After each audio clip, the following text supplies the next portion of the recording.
Hi, my name is Carl Schelscheid, and I want to introduce a vocabulary concept.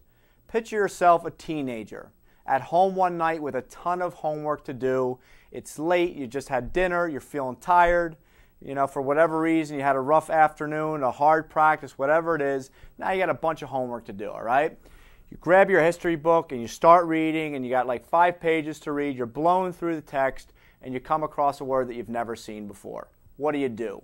What you're supposed to do, and what you've been taught to do since childhood, is to put your book down, pick up your dictionary, look up that word, maybe write a little note for yourself after you've learned the definition, understand the word in context, understand the passage a little bit better as a whole, and cruise on through your homework that night, okay?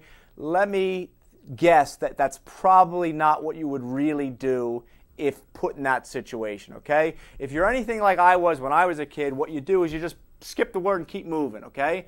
And I think the reasoning that you might use to justify that is this. You say to yourself, you know what? I'm 17 years old. I'm a pretty well-functioning young adult. Have a driver's license. I've been out. I've traveled. I've gone to dinner with friends. I've done a bunch of stuff. I've never seen this word before. How important could it possibly be? Again, I function well in society. This is a word that's probably some remote, obscure history word that I'm never going to hear again for the rest of my life anyway. I'm not going to bother stopping to look this word up. And even if I did have the time, it doesn't make any kind of sense, okay? And let me tell you something. On a certain level, I agree with you 100%.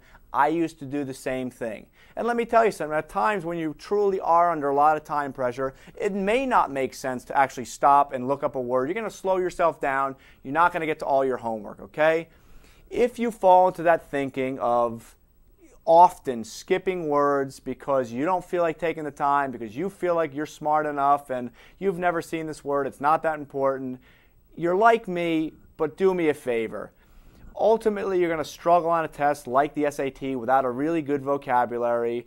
You're going to struggle like I did when I was younger. If you fall into this category, do me a favor, watch part 2 of this series on vocabulary, and I want to start to slowly change your mind.